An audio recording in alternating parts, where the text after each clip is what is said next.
چندی از فعالان بدخشان گفتند که انجمن طریقه اسماعیلی و تعلیمات دینی یا ایترب در تاجیکستان بسته شده است. آموزش و پرورش دینی پیروان اسماعیلی رسالت نهاد مربوط به بنیاد آقاخان شمرده می شود.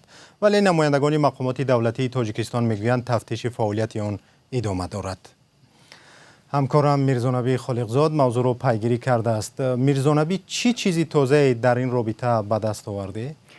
سلام مومن، سلام بینندگان عزیز. با چندی از اعضای این نهاد و هم مسئولان هم صحبت شدیم و یک چیز روشن شد که اگر از روی نامهای رسمی یا اصطلاحات رویم، بسیاری ها بر اینند که ایترب یا انجمن طریقه اسماعیلی و تعلیمات دینی در تاجیکستان ثبت نام نشده است، اما مؤسسه هست که همین نقش را اجرا میکند و آن زیر بررسی مقامات قرار دارد. نتیجه این بررسی هنوز معلوم نشدند.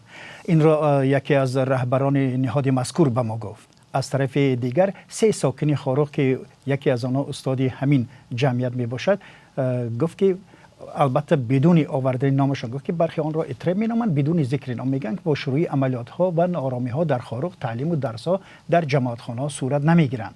آنها میگن مقامات انتظامی استادان را به بازپرسی دعوت نموده سوال و جواب میکنند. این در حالی است که مقامات رسمی میگن فعالیت های آموزشی و تعلیمی قطع نشدند.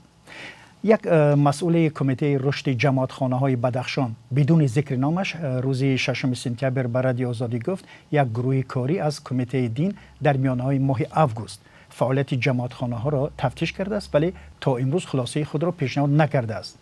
و همصحبت ما فشار مقامات قدرتی به این مرکزها را تصدیق و یا رد نکردند، اما برخی از استادان این تعلیمگاه ها میگن اگر فشار مقامات و دخالت آنها نمی بود تدریس خود را ادامه میدادند.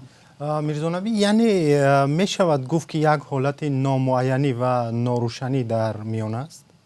یک چیز واقعا روشن است که مقامات از احتمال استفاده شدن تعلیم و تدریس دینی با مقصد ناامن کردن وضع هراس دارند. بنان همه فعالیت های جمعیتی یا جماعت های بیرون از زیر نظارت مقامات دولتی زیر شبهه می باشند و در این زمینه کار نهادهای گوناگون جامعه شهروندی حتما زیر فشار و ضربین مقامات است.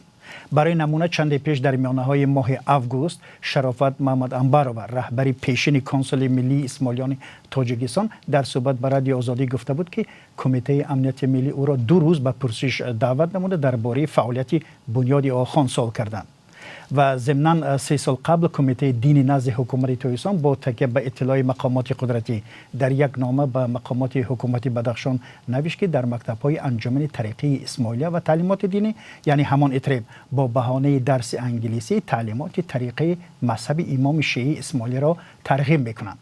پس از نارامی های بهار امسال مناسبت با این نهاد شدیدتر شده است. این در حالی است که کمیته رشد جماعتخانه ها که ایترب در تابعیت آن است در سال 2012 در شهر دوشنبه و سال 2014 در خاروق تأسیس یافته در نزد کمیته دین از قید دولتی گذشته است.